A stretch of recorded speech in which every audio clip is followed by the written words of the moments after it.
Good afternoon, everybody. How are you today, Dennis? How are you, Deborah? You okay? Doing great, thank you. Great, Lee. Thanks very much. How are you? I'm very good indeed. Very good indeed. Really looking forward to this, actually. An advisor, a friend, a lady in the industry knows of you, Deborah, and she said it was going to be an amazing webinar. And I think she sat on a course at the same time as you, so she spoke very highly about what you do and how you go about what you do as well. So that's really, really good. Thank We've got you. plenty of people in the room. So usually we have our webinars on a Friday morning. Today it is Tuesday afternoon, so I'll do my best not to say good morning. But for the purpose of Deborah, Deborah is in California, so it is good morning to Deborah and good afternoon to everybody else. Our webinar is scheduled to run for the full hour today, so please make most of your time with Deborah and Dennis. Ask as many questions as you like using the features and functions available. We will have time at the end for some Q&A as well, so if any of you want to hang around and ask some questions, please feel free to do so. I think, Deborah, you've got to shoot off. I think Dennis can hang around. We've got a couple of polls that we're always going to kick off with as well, so please do participate and get involved. Feedback is incredibly important to each and every one of us, to us at the club and to Deborah and Dennis presenting the content as well. So at the end of the webinar, when you exit Zoom, there will be a little feedback form. If you can, please take 2 minutes to participate. There's a few things that we'll share with you throughout the content as well, where you can get involved with us at the club and with these two wonderful people as well. So let's dive in. Let's make most of the time together. Kicking things off, as we've always got a good mixture of club and community members that come along to our webinars. So for the purpose of those joining for the first time, and apologies to those that attend on a regular basis, I'm Lee, one of the co-founders of the Financial Planning Club, and we provide tailored consultancy over a 12-month period to financial planning business owners. Alongside that, we do a whole load of other stuff to support every single financial planning professional, from in-person events, webinars, podcasts, partner discounts, tools, and valuable resources. So there is literally a place for everybody within our club. To touch briefly on what our membership really offers for business owners. So the Financial Planning Club membership is designed specifically for forward-thinking leaders who want to transform their businesses and achieve sustainable long-term success. You'll get personalized solutions tailored to your unique business challenges, whether that's refining your business strategy, improving team dynamics, or turning big visions into practical, actionable steps. One of the first things we do with all of our members is help them either create or sharpen a focused 3-year business plan, a 3-year roadmap. Not stopping there, we break those big plans down into clear 90-day action sprints that you can actually implement into your business. As I always like to mention, if you don't have a plan, how are you going to get anywhere? At the end of today's webinar, it'll probably be tomorrow, you'll get an email from us sharing the webinar, but there'll also be a link to access a scorecard where you can test 4 different areas of your businesses that you can see on screen now. We'll produce a personalized report as to where and how the club can potentially fit in and fill in some of those gaps for you. So please do participate and test your business using our scorecard. Some of you have come from our WhatsApp communities, but for those of you that don't know about our communities, for the past 2 years now, we've been hosting thriving communities on WhatsApp. They are split into specialized groups to keep conversations relevant and focused. People love being a part of our group, or they tell us they love being part of our group, but it's all about sharing ideas, tackling challenges together, and connecting with others who truly understand their roles. The best part about it, someone's always been there, done it, and got the t-shirt and come out the other side. So don't waste your time when someone else might already have the answers to the little or big challenges that you're currently facing. Again, at the end of the webinar, on the feedback form, there will be a little section that says, do you want to be a part of one of our communities? And it'll give you an option to pick what community. Obviously, you don't have to be a part of it. You just hit no thank you. Moving on, we are on tour. We had a really good event in London a few weeks ago. So we're picking up and bringing it to Leeds on Friday, the 26th of September. And we are in Birmingham on Friday, the 28th of November. They are exclusively for business owners and for standalone self-employed advisors who are wearing multiple caps at one time. It was an absolute hit. The room was buzzing in London. It's a really it's a collaborative environment. So please do, if you are interested in coming to either of those events, again, in the feedback form, you can register your interest to come along, and we'll make contact. The agenda is absolutely stacked. So we're going to show you how to build a client referral scheme that actually works. We're going to look at winning and retaining clients across multiple generations. And we're going to enable you to rediscover your why through a really highly interactive personal motivators session. So everything we do is really collaborative and interactive. So sitting and listening at our events is simply not possible. So come and get involved and interact with other business owners. 5 hours of CPD, and it is completely free. So come and experience the club firsthand and in person. Couple of webinars coming up. Really excited for the one with Bear Rock on Friday, the 15th of August. Bear Rock specialise in professional indemnity insurance, focusing on innovative, data-driven underwriting and rewarding quality firms through a tiered membership model. So we've got some really good insights as to how you can turn rules into revenue, if you like. We're followed by FE as well, as we fix the fragmented tech stack and the hidden cost at disconnected systems. I know a lot of firms using multiple systems, so it's just about the disconnect and the costs and the hidden costs to your businesses. Again, register for all of our webinars the same way that you registered for this one. I'm nearly there, bear with us. We couldn't do what we do without our amazing collaborators. The support that they give us and our club members is absolutely fantastic. Club members that are going for a change, they're here, they're at hand, and they can talk to you about your business and how they've sort of navigated and supported other firms with similar challenges. They all share a commitment to keeping the industry moving forward. Expertise, passion, and innovation is at the heart of everything we all do. So a big shout out to all of those collaborating with us at the club. Moving on to today's session, Dennis and Deborah, I am so excited for this one. So when attendees registered, we did ask a couple of questions. So people that are in the room with us today are directors, owner managers, and financial planners, everybody that would expect that would be interested in the content today, ranging from small boutique firms to larger practices. We asked a couple of free text box questions as well. So around the emotional and behavioural challenges. So clients struggling with setting goals and staying focused. Look, we see that in the club with business owners, you know, where you get your client, you struggle to get your clients to set goals and stay focused. That's what we're doing within the club with business owners. So anxiety and uncertainty are recurring themes as well. Common challenges is getting clients to provide the necessary information can be quite difficult. And some advisors want clearer proof of concept tools. So the appetite among attendees for good tools, good frameworks to help manage client emotions and behaviour to really streamline those communication and follow-up paths. Do you see that a lot when you speak to advisors and planners? Is that a common theme that you see amongst us? Definitely.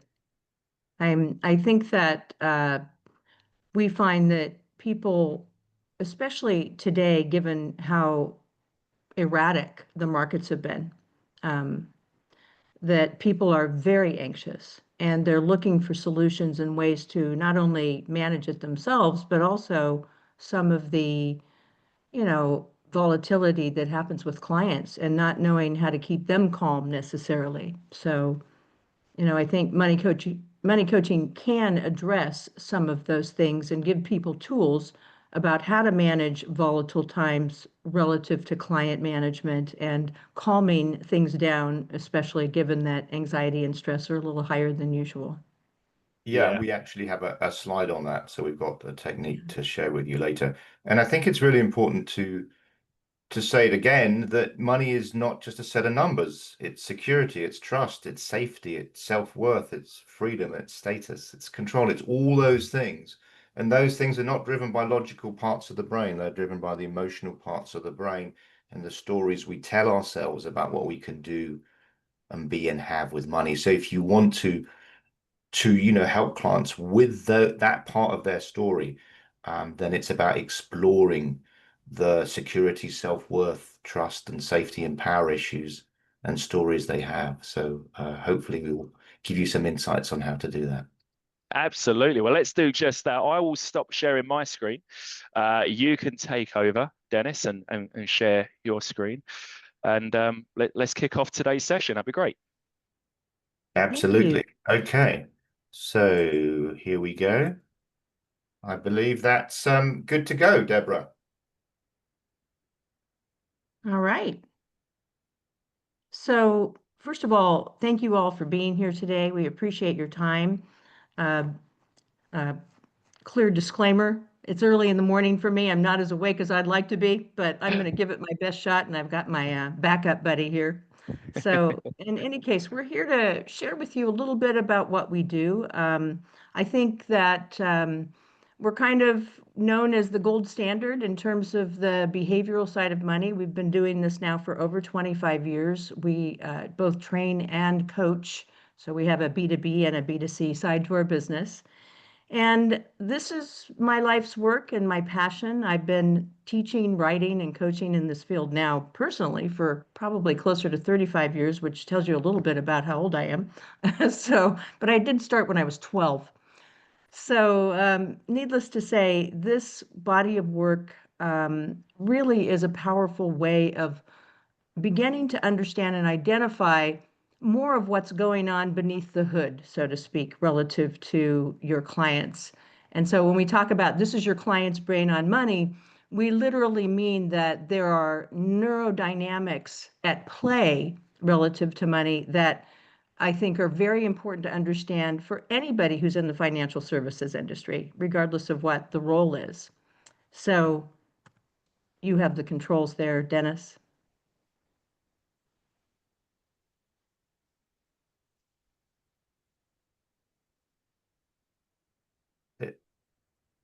So we've got the learning objectives for today. Has that shown up, or was there a It slight delay? has, yeah. No, we got it. All good. Okay, great. So this is what we're going to cover today. We're going to give you some broad principles. We're going to go back into the brain, and then we're going to finish off with the things that you've requested around increasing engagement, improving client outcomes, helping clients move forward, and having better conversations with clients. So that's what we're going to explain today, and we'll come round to these at the end and explain to you how we've got there. So over to you, Deborah.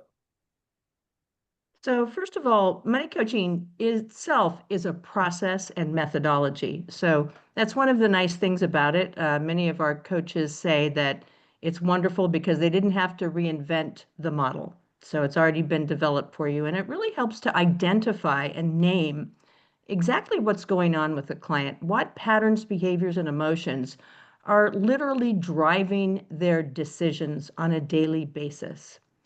And one of the things, and Dennis mentioned this earlier, is that most people are not rational or logical where money is concerned. In fact, that part of the brain, the elevator doesn't go all the way to the top for most of us a great deal of the time. And that doesn't mean that we're not smart or capable, but what it means is that we often don't know why we're making the decisions that we are because a lot of that is subconsciously driven beneath our conscious awareness. And money coaching basically brings that conscious awareness to the surface so that people can begin to name it. And the truth is that if we can't name something, how can we possibly expect to change it? So the first part of the methodology is really identifying and naming exactly what's going on relative to the underlying patterns, behaviors, and emotions.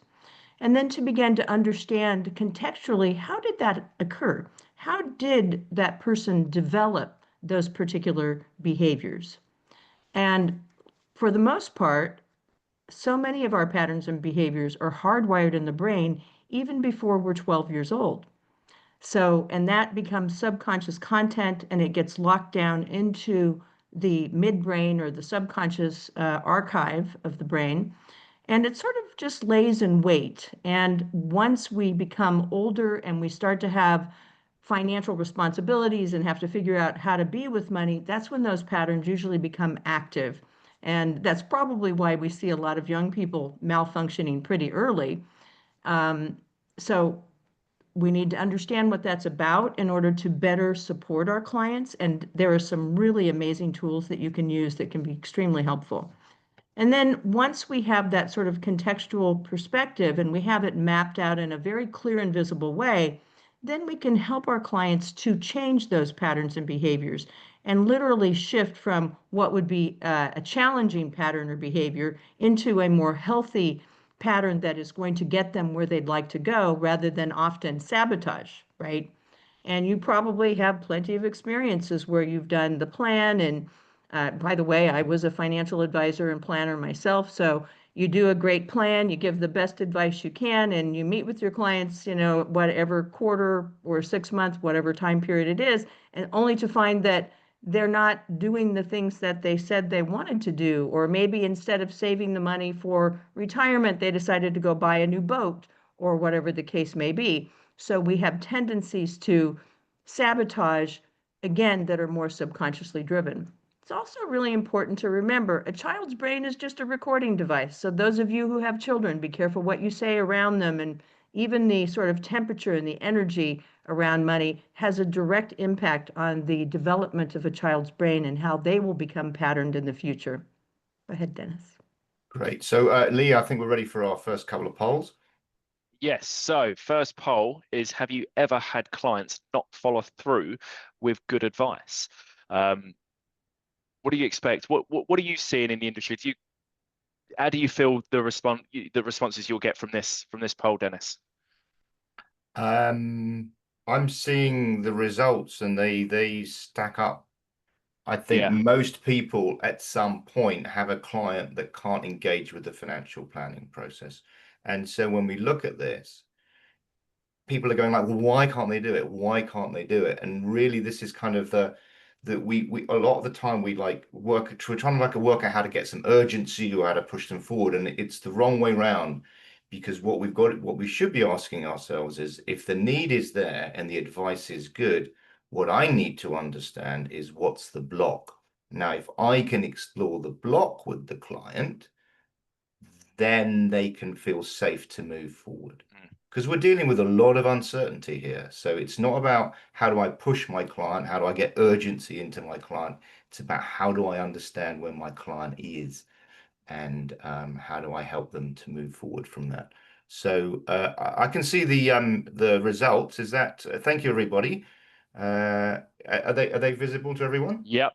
Sharing it with everybody now. Yeah. Okay, fantastic. So whoever said no, fantastic. I think you're doing a great job. Doing I want to something know who right. you are, and I'd love to learn from you. But yeah, in general, I can see that that we all have things that block ourselves, and also with our clients.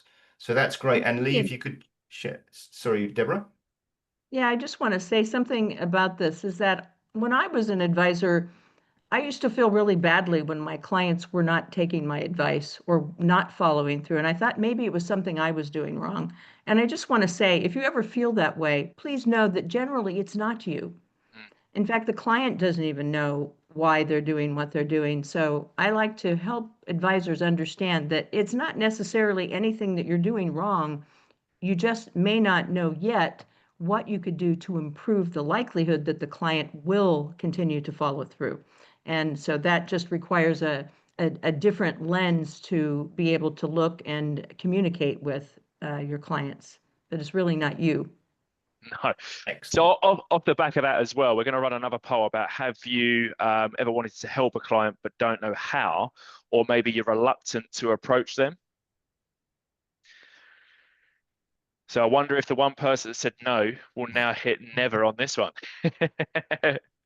Where are you? There they are. Is it the same person? I can't see the poll. Never And a mind. clarification on this question isn't around how to help them on the practical side, but the behavioral side. So if that changes your answer, let us know. All right. For some reason, I can't see the poll, but if how's it looking, Lee? Yeah, okay, so 53% are saying yes. So maybe they don't know how, or they may be a little bit reluctant to approach them. 39% are saying hardly ever. And we've got the one golden gem that says never. Brilliant. Okay, well, let's move on then. Share the results for 2 seconds. Everybody can see that. Yeah, Thank brilliant. Thanks for participating, guys. Thank you, everyone. So one of the things that I learned early on when I was doing my research to develop my work, and I was also writing my first book, was really just looking at some of uh, the what I saw as being the crux of the issue is that we've spent a tremendous amount of time focusing on financial education, financial literacy, and the practical side of money, only to discover, and the research supports this significantly, is that we're sometimes really trying to solve the wrong problem. In other words, practical financial issues are not really practical at all. For the most part, we all know how to do basic arithmetic. Money in, money out, what's left over, how will you utilize that in the best possible way? Well, the challenge is that you can't solve emotional or behavioral dynamics with a practical financial solution. And therefore, we continue to run into the same issues repetitively and try to solve them with a solution that, while necessary, so we're big advocates of financial education and literacy, probably over 70 research papers show that financial education and literacy alone fall apart right at about 6 to 9 months. And you've probably seen evidence of that in your own practice. So we need to start putting the horse before the cart and really beginning to understand why people are the way they are, and then helping them to make those changes so that then the financial plan and the practical stuff can stick. And we see that all the time. Once people understand, their compliance in terms of moving forward is tremendously enhanced. One of the things that I found really interesting in studying evolutionary biology and evolutionary psychology, because I wanted to look at the historical aspects of people and money, is that money actually is more of a reward reinforcement system, meaning it's kind of a commodity. And like any other collectively valued commodity, food, sex, anything, right? These things actually impact the human brain at a very deep level. And so this reward reinforcement system started way before any of us ever existed, really when we were just very primitive hunter-gatherers. And what it appears in the research is that the brain adapted to money over time more as an object of just uh, desire, really, rather than for its more utilitarian practical aspects, which is one of the reasons why it's hard to get people to take the practical steps more than go after the thing that they want. So we tend to be very externally focused rather than internally driven, which is also one of the challenges we have. And if money is seen in the eyes of the brain as more of an object of pleasure, then that's what we're going to seek. And the opposite of that is the pain that comes from having to save and to think about the future is more difficult unless a person has what we would call certain archetypal dynamics at play. So, for example, the warrior archetype is much more inclined to think of money as a practical tool, whereas many of the other archetypes in our system don't really consider money in that perspective. So that might give you a little bit of clue why some of your clients either are extreme savers and hoarders, because those people tend to be more wired for fear, and that's often based upon their own experience and their hard wiring. And then you have people who it's very difficult for them to create a plan, save, hold that plan long term without somehow along the way being driven more by the desire aspect of the brain. Okay, thank you. So we're going to tease this out a little bit. We're going to explore how patterns and behaviors form. And this has been really helped by recent advances in neuroscience, where we've actually, or scientists have actually been able to work out what's going on in people's brains. So 100 years ago, we just had people like Freud talking about what he thought might be going on when people were thinking. And now we've actually got really good evidence around how the brain works and what's going on when people are triggered by anxiety, fear, and other negative emotions, as well as the sides of emotions. So, in essence, when it comes to money and most of the things that we believe, this is from early childhood. So essentially, when people think about how do I understand money behavior, people tend to focus on the money piece. They go, well, actually, well, how do we learn about things? Oh, well, we do financial literacy, we learn about maths, but actually money behavior is driven by behavior, which means that where we should be looking is how do we learn about behaviors? Because money behaviors are still behaviors. And where do we learn about money behaviors? We learn about money behaviors from the money behavior of the people all around us. And that creates a set of beliefs that we all have about what we can do or be or have with money. And on top of that, in the background, we have this whole cultural overlay about money. Deborah calls it here the collective unconscious. And some of that is manifested. You can go out there and look at all the messages that are coming around money and what you could do with it and what you should be doing with it and all those sorts of things, as well as a much longer history around money, which is tied into desire and the more fight or flight type of activities. So the primary thing is how we are raised. And so when you think about human beings, they're born with no real core survival skills. If you watch an impala or something being born on the Serengeti, it gets up within about 30 minutes and runs off because otherwise something's going to come and eat it. But as human beings, we don't have that. In fact, we're very, very vulnerable for a very considerable period of time.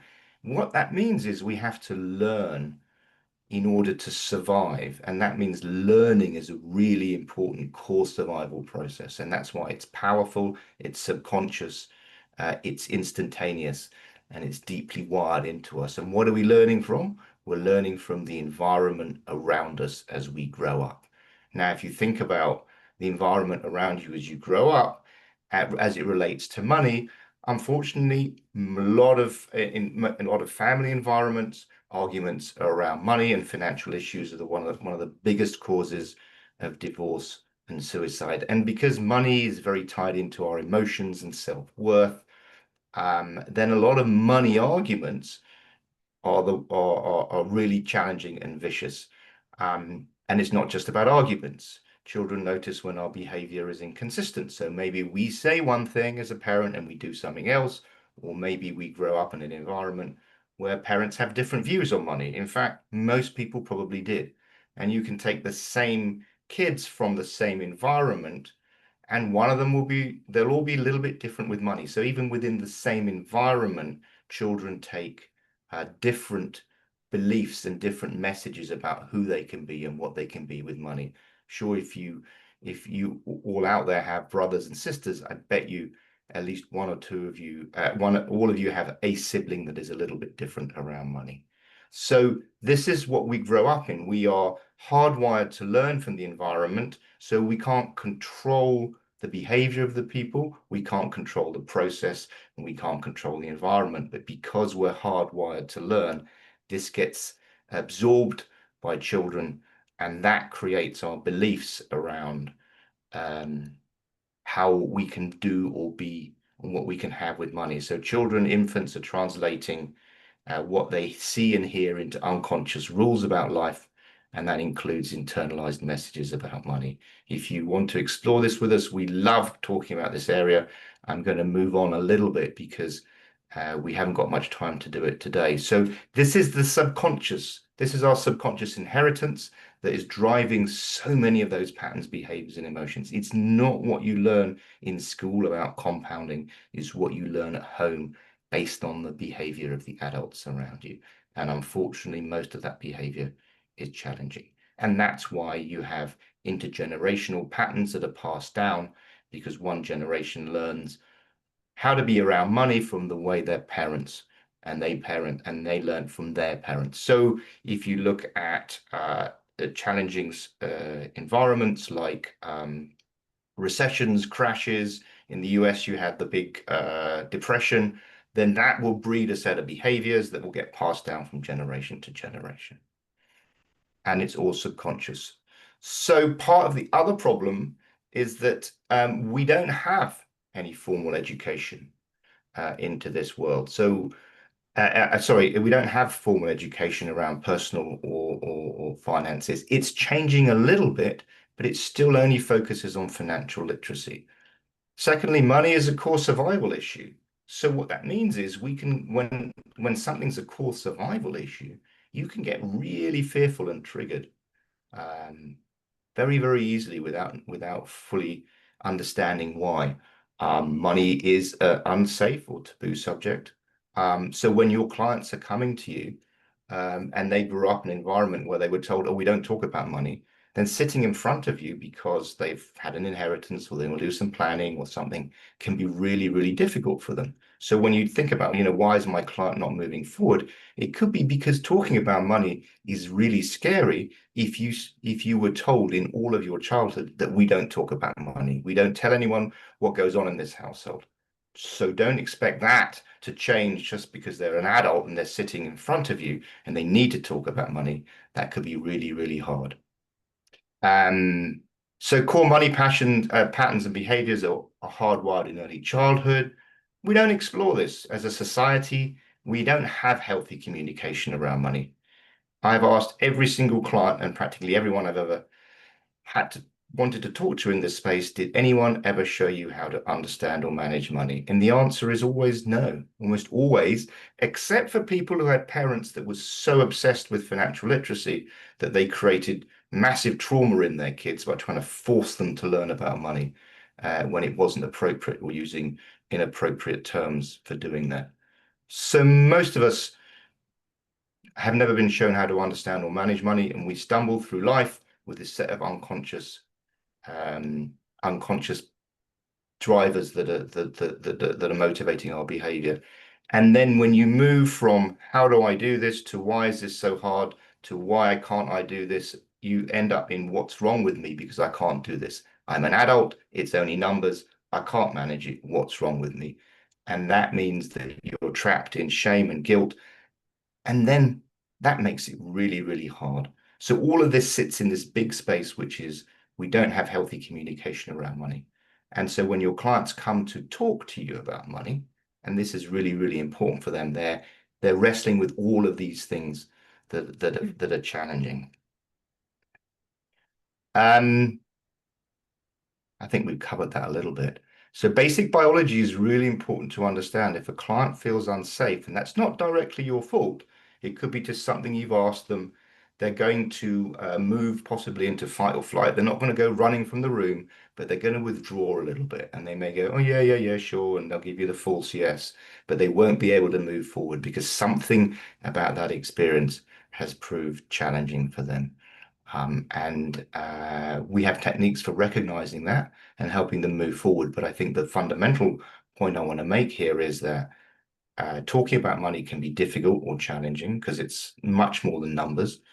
And if a client feels unsafe in that process, they will withdraw mentally from what's going on, and then you won't be able to reach them till they feel safer. So let's move on to a little bit about how the brain works. Deborah, do you want to take this slide and move with these ones? Sure. So just a little bit about the brain, which is really command central where money is concerned. We didn't start out with the brain that we have today. We have not one, but three brains. And the initial brain that we all operated from was purely an instinctive brain. And, we referred to it as the reptilian brain in science when we were younger, but we like to just call it the instinctive brain because this is the part of the brain that really is physiologically driven, and there's no thinking required. Literally, this part of the brain doesn't think, it reacts. Unfortunately, this is the part of the brain that is also wired for survival, wired to react, and wired for desire. So this is what really gets us in a lot of trouble, is that this part of the brain is actually online all the time. We eventually got brain 2.0, which is the mammalian brain. We like to just call this the emotional brain, because this is where all those files and archives that we have hardwired, literally, this is physiological hardwiring. This isn't just a mindset or belief system. This is physiological hardwiring where the neurons fired and wired and formed patterns over the course of many years. The challenge with this part of the brain is that it tends to hardwire things that have been painful and challenging from the very beginning. But the child is not in charge of what becomes hardwired. It happens automatically as a direct result of their experience learning in the home or out in the world. Even school has a big impact on this part of the brain. So whatever is happening in the environment, the brain hardwires, forms patterns. Those patterns get stored in this part of the brain. Think of it just as a giant hard drive in our own head. And that hard drive, not unlike your computer, when there's something malfunctioning, so let's say you have a sector on your computer that is now got a virus, for example, suddenly the entire system starts to not work properly. It's a little hinky and doesn't, it literally just malfunctions, right? It's the same thing with the human brain. We have these experiences, they get hardwired, subconsciously driven, but those experiences actually are creating the challenge, and they're not named yet. And so therefore they're having a major impact on the operating system of that person, but the person is not aware of it, therefore can't do a thing about it until it's named, okay? We then eventually did get brain 3.0, which is really the neocortex, and it's the thinking brain. We just like to call it the thinking brain for simplicity's purpose, because this is the part of the brain that has incredible capacity to be rational, logical, and sift through literally thousands and thousands of data, facts, and information simultaneously. This part of the brain actually functions at about 270 miles an hour. It's incredibly powerful, and it's more powerful than any computer that's ever been invented. And they have tried to develop a computer brain, and it hasn't gone well. Literally trillions of neurons firing and wiring simultaneously. Then there are more neurons in the human brain than there are stars in the entire Milky Way galaxy, which I love to consider, because what that means is there is an entire universe inside of each of us that is unknown to us. Wouldn't it be something we should consider, that this entire part of us should become more known, could only be useful to all of us? And we certainly see that in our work every day. Go ahead. So when you think of these three brains, it's important to understand that that emotional brain is where all of the challenges exist, right? So the instinctive brain is really physiological, it's very primitive, but we still need it, because if there's a real threat or danger to our safety or well-being, this is the part of the brain that will become activated very quickly and try to keep us from danger. The problem is this part of the brain is also prone to projection. It's fear-based. And so when people have fears, whether they're real or imagined, such as the stock market's crazy, people are freaking out, what's going on? Every time Trump says anything, things get crazy. Thank you very much. So these kinds of things are in the background all the time, impacting the person at a physiological level as well. It may cause the person, when they feel stressed, to overproduce cortisol for a while. For example, cortisol is a toxin to the brain. The more cortisol, or the stress hormone, that we produce, the more challenged we become, because it causes that part of the brain to sort of malfunction in and of itself. So the instinctive brain is challenging from the standpoint of how instinctively reactive it is. The emotional brain is challenged from the standpoint of all that historical data that's sort of running things in the background as the operating system. And then the thinking brain, unfortunately, the elevator isn't going to the top very often. In fact, next slide, please. What we can see is that over 70% of all of our decisions are driven by the unconscious and or emotional brain, which is that big archive of all of our history, experiences, etc. 25% of all of our decisions is driven by the instinctive brain, which means no thinking required, pure physiology that takes over and creates fight, flight, freeze mechanisms, and largely is prone to projection, meaning we believe things might happen or our imagination gets stimulated into thinking bad possibilities. And next thing you know, we're off to the races and this part of the brain is taking over, but it's not even real. It's a projection. So we have to remember that for many, many people, in fact, all of us to some extent, our fears are not necessarily real, meaning they are not happening right now. So often when I'm working with my clients and they go to a place of fear and projecting into the future, I'll say, I just want you to know if the house isn't on fire right now, let's not focus on that. Let's focus on what's happening right now and what can we do to actually get you where you want to go so that your greater fear isn't going to be realized, right? And that's the thing about staying really present with what that is extremely important and helpful to your clients. And then lastly, the thinking brain, only 10%, I'm sorry, only 5% or less of the time are we making decisions from the thinking brain. That's not because we aren't capable of it. It's because you can't be in more than one part of your brain at the same time. In other words, if the instinctive brain is activated, you can't access your thinking brain in that moment. You have to calm that center down. And we offer techniques that help people calm that down so they can get to the thinking brain. Or if the emotional brain becomes activated or triggered, that part of the brain will take over and you can no longer in that moment or for whatever period of time that you're in either of those parts of your brain, you're not in your right mind.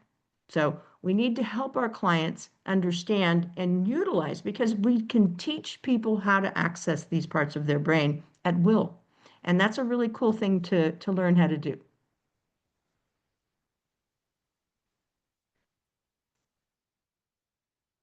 Dennis, you're muted. Sorry. On the subject of fear, let's just tackle a few of the things that we see as the main common money issues. So fear is usually fear of running out or not having enough. It's a common response, but actually it's more kind of physiologically driven rather than psychologically driven. We're going to have a look at a technique that helps people with fear. Avoidance is another one that's very popular. We are hardwired to avoid things that cause us discomfort, so we just kind of hope it will go away. That does not go well with the planning process, hoping that the discomfort will go away. So we really do need to learn how to help clients understand discomfort, normalize it, and go, you know what, this is really difficult. So how are you doing? How can I help you? What would be useful right now? So it is important to call it out. It's not a matter of coaching clients. It's just simply recognizing that if a client is in avoidance mode, there's something that's really challenging for them about what's going on. And that until we address that, we're not going to get very far. So avoidance is just about they don't want to have the conversation. I don't want to sign the paperwork. And where we see a lot of challenges is in couples where one of them doesn't want to talk about it and the other one does, and then the one says, well, all he wants to do is talk about money, and all she wants to do, excuse the gender role assignations, but I think that there's probably a lot of that. So avoidance isn't something you can avoid. There we go. There's a nice soundbite for that one. All right. Aversion. Aversion is where people struggle with money, or people with money. There's something about money that they don't like. Maybe they were told that rich people were greedy, or it's not right to have money when they're poor people starving, or money corrupts you. So they're gonna struggle if they have aversion to engaging with the process because they instinctively just don't like having to deal with it at a physiological level. It just makes them deeply uncomfortable, and it can trigger old emotions or traumas, or maybe they had someone that was rich and really, really unpleasant. So you can also get a version where people are very kind of focused on what we call the creator artist type of archetype, where they are, you know, I'm all about putting my art into the world or my creativity in the world. I'm not motivated by money. You don't talk to me about money. That's not important. So people with aversion can come from that aspect of it. The next one is impulsivity. And impulsivity is, of course, living for today. And interestingly enough, it's also a flip side of a scarcity mindset. A lot of people feel that scarcity mindset is about I can't spend any money, but FOMO is also about fear of missing out. It's like, well, you know, it won't be there tomorrow. I need to live for today. You know, who knows what's going to happen? I might get hit by a bus. So it's about helping people to slow down. We'll look at this in a little while. So impulsivity, there's the word for desire, that reptilian brain, which is the desire part, is functioning on overdrive with some of your clients that have that. Shame is about not deserving. So if you have a client that's inherited 100 grand and comes to you and they say, I don't know what to do with the money, they may not be asking you for a technical solution. They may not be asking you for an investment solution. They may be actually asking you, how do I live with this money? I don't know what to do with it. Means, you know, why do I have this money when there are poor people, or you know, I was really really close to my aunt and it's really difficult for me to inherit this money. I'd rather have my aunt back than this money. So shame and guilt around that. And the last one is under earning, which is a symptom of lack of self-belief or fear of confrontation, and that can create shame. A lot of people find it really difficult to ask for money. And that means, for example, it also means it's very, sometimes people worry about, how do I prove my value or my worth with my clients? How do I justify my fees? How do I ask for referrals?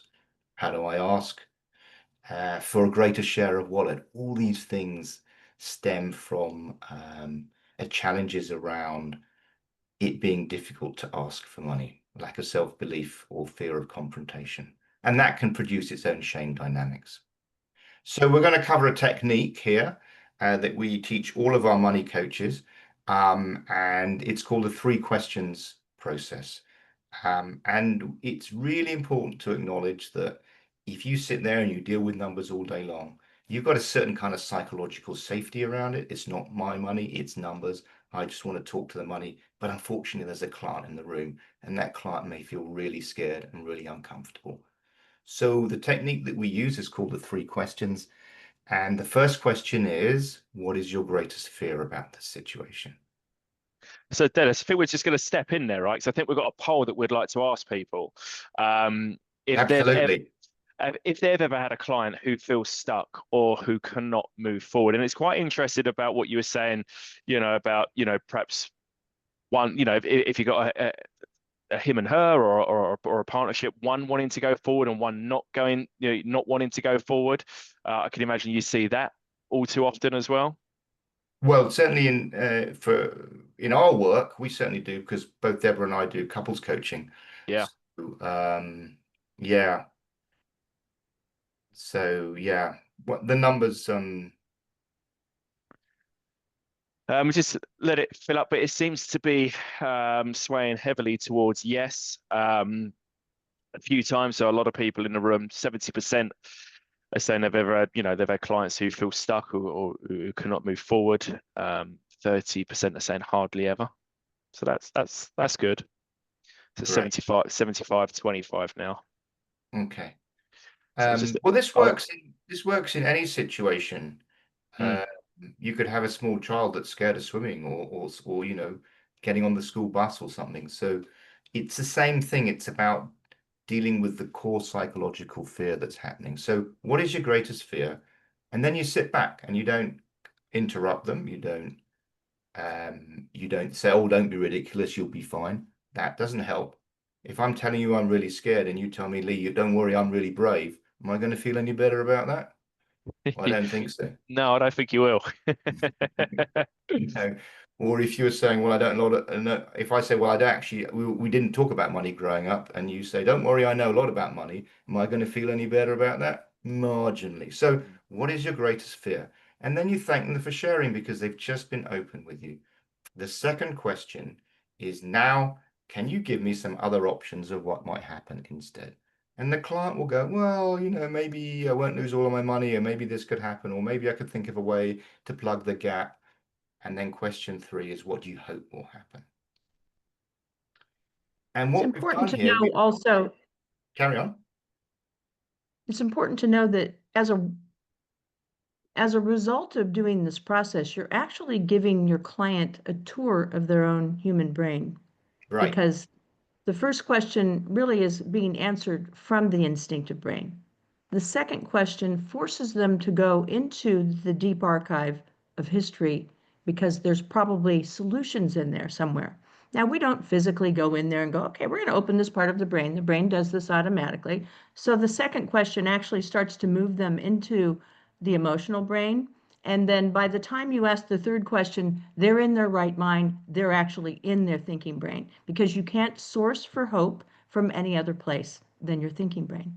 So you've actually moved them through all 3 parts of their brain, landing them in the place you'd like them to be. And then you say, well, why don't we focus on that as the outcome, right? Okay. So avoidance, we touched on earlier. So people that are avoidant, it's important to break down information. Clients can become easily overwhelmed. I'm sure you all know that the biggest issue that clients have when they never come back after a discovery call is people using jargon and technical terms. I can't emphasize that enough. I think that it's really difficult when we're in a position of authority to not want to be the expert in the room. But the client is the expert on the client. You're not the expert on the client. So don't give them too much information unless you know how much information they can absorb. And the easiest way to do that is to ask them. And the easiest assumption to do that, if you don't want to ask them, is take it in small bits. And then you can say, is that enough? Is that good for you? Would you like to learn a little bit more? Would you like me to go into more detail? But with clients that you can sense have a level of avoidance around it, don't overload them. Give it small steps. Review goals on a regular basis, and keep them centered, reassure them. And I think I keep emphasizing this because I think it's really important to understand that for a lot of people, talking about this stuff, engaging with this is really difficult. So let them know they're doing well. And a client can only move as far with you as they feel safe. So I keeping do them want to feel add, I'm sorry, Dennis, but I do want to add something really important, that when Dennis says they feel unsafe talking about money, part of the work is to help them to no longer feel unsafe, right? You, as the advisor, planner, actually are in an incredible position to help your clients learn to be in the conversation in a way that feels really good. And I can't emphasize enough how important it is to create the conditions for that to occur, because then the client doesn't sort of resist the conversation. They don't resist actually meeting with you. They're more present, and they are going to be far more willing to engage and stay engaged. So while there is a feeling of unsafety in the conversation in the beginning, this is not something that you should worry about. You don't want to ignore some of these money conversations because you're afraid you're going to challenge your clients or make them feel fearful. You want to understand that you're actually in an incredible position to create the conditions for safety to occur. Okay. Thank you. And that's by exploring them and exploring where they are and meeting them where they are. And if you pick up on discomfort or avoidance, call it out, because what it's doing is it's validating how they're feeling. And until you help them to feel safe, you can't move forward. It's an incredibly powerful and privileged position to help people move forward with the work that you do. And that's why we feel it's so important that our work supports the work that you want to do. Okay, so we have a quiz, which is just flashing up on screen now, which helps people understand their subconscious money patterns and behaviors. You can go to the Money Coaching Institute website and take the quiz. It's just on the screen now. We're just going to give you a very short overview of what the different types of archetypes, we referred to them earlier, are. And then Deborah, and then we're going to wrap it up because I'm conscious now it's nearly 5 o'clock, so we want to make sure there's time for Q&A. We can also put the quiz on the email follow-up as well for people if they want to have the link, so that might be easier for them as well. So maybe what do you want to do, Deborah? Do you want to jump to the? Yeah, I think what I'll do is we're going to just say there are 8 money types, and please understand that when you look at the types, like sometimes advisors go, oh my God, I could never tell my client they're a fool with money. We're never talking personality. We're talking strictly behavioral. And I have clients and coaches in 41 countries. We use the system extensively. People are not offended because we tell them we're not talking about who you are. We're talking about where you are. And that this where you are is often something you're not conscious of. And we understand that. And we lead with compassion and non-judgment always. And we say these things to our clients. Wherever you are is okay. And you actually weren't even responsible for creating these archetypal patterns. They occurred and were developed in childhood. So these archetypes are inside of all of us. We can give you a handout, or if you're interested in getting, we give away a free sample of my book, Money Magic, which has all the archetypal information in it. We'll go through that at another time, so we can just go ahead and move forward. Sure. Okay. So these were our learning objectives from the beginning. The core principles of behavioral money coaching, which is money coaching as a framework for understanding patterns, behaviors, and emotions. We use the quiz and we use exploration with clients. Neuroscience and psychology explain financial behaviors because essentially that's part of the wiring process. How we learn about how we understand our money behavior is by exploring what we learned from other people's money behaviors and how much of that we absorbed, even if we went to the opposite extreme from what we grew up around. It's all about what's going on at the subconscious. What do I believe that I can do, be, or have with money based on the messages I got in childhood about money, about myself, and about money and myself. We looked at the three questions process, which is incredibly powerful once you get comfortable asking it. And then we just quickly touched on how you can help clients who are struggling with avoidance. The recording will be available, so you can get the notes from there. And so the last piece I want to touch on is what we do or how it impacts your world. So the Money Coach training, we offer various levels of it, is really all about money conversations, especially the emotional sides of it. So many people are blocked around having emotional conversations. I was for most of my life because we're just scared and we don't know how to do it. So when you have learned some of the techniques from our training, you'll be able to support clients through life transitions and really, really challenging situations where there's so much going on for the client, whether it's a retirement, whether it's a divorce, whether it's selling a company, whatever it is, there's a huge amount going on. And often the money piece is just, only a small part of it for what's going on with the client. We've talked about unconscious blocks. And we build really, really meaningful client relationships, the ones where they connect with you because you support the whole of their lives, not just the financial piece. And research and after research will confirm that the advisors whose clients believe they can talk to them about anything are the advisors that are most valued. And we can all get there. So building relationships, transforming implementations, because you're helping clients to get past their own blocks. so they can fully engage with the financial planning process. And I touched on earlier articulating your value, discussing fees, asking for referrals. All these things come back to how do I ask for money and what do I believe I can have? So when you learn how to explore that, you get much better and much more confident. And of course, we're always projecting our own money blocks. And so if we don't know what they are, we could be putting them onto our clients. And then if we have a set of beliefs about money that don't match our clients are going to feel unheard. Because they're like, well, they're always telling me that I can't buy crypto, or they're always telling me this, they're always telling me that, they're never listening to me. So when you understand your own beliefs and what you could subconsciously project onto clients, you can just push those to one side and totally listen to the client. It's not about technical expertise, it's about helping the client to feel seen and heard and valued. So that's what we do at the Money Coaching Institute. And we have a variety of programs that can support you in that space. We have specific training on how to handle couples, for example.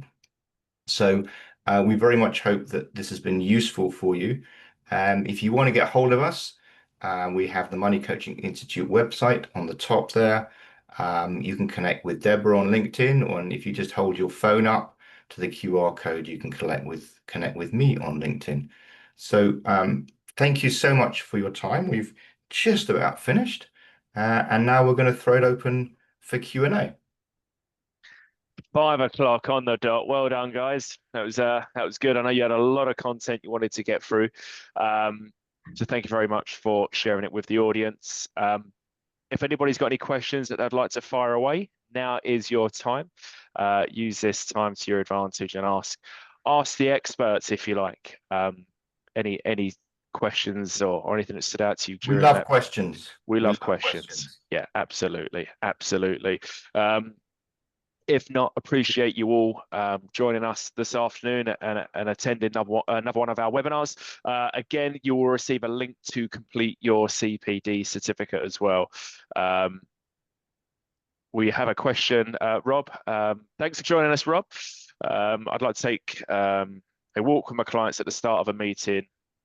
Would you ask different questions in that circumstance? So Rob likes to get out and walk with a client, Nice. opposed to the usual client format, I suppose. Would you ask different questions in that circumstance, would you say? Absolutely.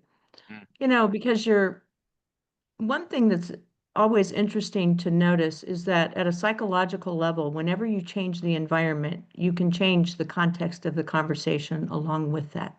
And that's a powerful thing to do. So during that walk, I would actually engage them in a conversation about the vision they hold for their life. Like, let's take a walk and talk about what's the vision you have for your life. And sometimes they'll go, what do you mean? Well, where would you like to be, in your life? And I'm not just talking financially. In 5 years or 10 years, depending upon the age, the older a person is, the shorter the time frame. But so if it's a young person, in their 30s and 40s, where do you imagine that you would like to be in your life? Doing what at the age of 50 or 60? Now, as they begin to express that, what you might notice is that many people don't have a clear idea. And if we only look at this in terms of the practical side of money, we're missing something really important, which is the heart of the person, where they live, what they dream and hope for. So we need to engage people at the level of the deeper aspects and listen and hear that. And then you apply that to your plan to some extent. And then when a person is older and the timeline is much shorter, it becomes increasingly even more important, right? Because we can't think that financial planning and advice is just about arriving at a certain point in time where we could just retire and say we're done. There has to be more for all of us. And engaging people at the level of what else becomes a really beautiful, fruitful, connected conversation. And you're not about like saying, well, that's not possible, or, trying to get into a discussion about why they wouldn't. You're just going to listen and hear that. Or maybe you might have a conversation with them about, something that, what do they do when they're not working? What lights them up? Where's the juice in their life? How can you help them to have more of that somehow? Because a lot of what keeps people stuck is they think that, they have to spend all their time working, making money so they can have the stuff and or the security, etc. But all of us as human beings need more. And what is that for the person? What matters to them beyond all of the surface stuff, beyond the money, beyond the havingness? What matters? And so these become really provocative, interesting conversations. We also do something called conversations about money. These are cafes that we do. And they're very interesting because when you get inside a person and you give them the right questions to help them explore money at a different level, you will find that there's a lot inside of people. And these conversations can become very, very interesting and help to see other aspects of the client, and they really appreciate sharing that with you, right? We hear often people say, nobody's ever asked me these questions ever before in my life, right? Absolutely. And so I want to honor actually Robert's question in terms of actually going for a walk is an incredibly powerful way. I know Beautiful. Bill Gates does it. Some of his best thinking is in there. And I think if we anchor this on the discovery meeting, I think it's a perfect space to just say something simple like, well, at the Financial Planning Club, before we talk about what we do with your money, we'd like to understand a little bit about your money story. I'm wondering whether you could tell me a little bit about what you learned about money growing up.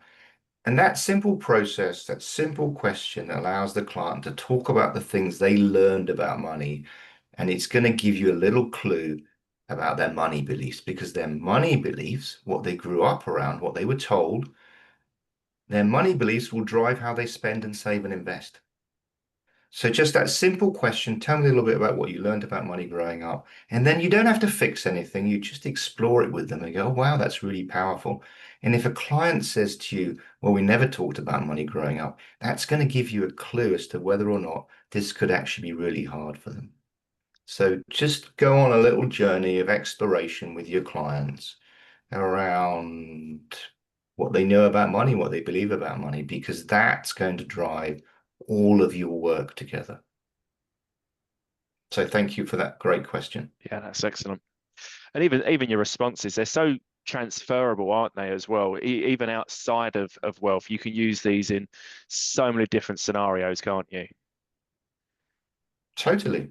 And you can do it with your kids. I Yeah. think actually that's probably one of the best benefits of becoming a money coach is improving my relationship with my family, because when they come to you with a problem, you can just say something like, that sounds really hard. Can you Yeah. tell me a bit more about that? Yeah. As opposed to feeling that you need to fix it. Mm. And so when you look at conversations and what separates a good conversation from a bad conversation, it's where both parties are having the same conversation. So I'm coming to you with £100,000 and asking you what to do with it. If the conversation is how do I invest it, that's a technical conversation. If the question is how can I live with it, that is a completely different conversation. And if I'm having one conversation, which is this is how you invest it, and the client says, actually, I'm trying to work out how I can live with it, we are not having the same conversation. We're in the same room at the same time talking about the same thing, but not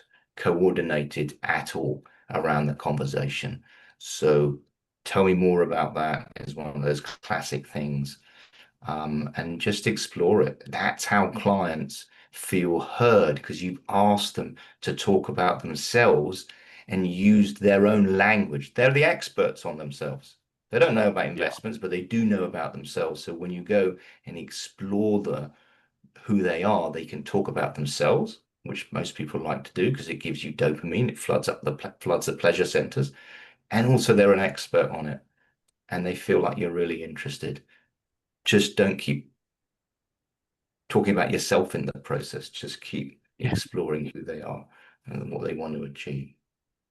I apologize, but I'm going to have to leave for another That's meeting. fine. That's Thank you fine. We so we much. thought you Dennis, did. you can continue. All right. Thank you so much. Deborah, thank you. It's a pleasure. So, Okay, well, we have a few people left. Open up for any questions you want to ask. are And you thank still you all with for us, staying. or have you run off to put your tea on? Where are you all? Yeah, any questions, please fire away. If not, we'll bring the webinar to an end. And thank you all for joining us. Thank you very much, everybody.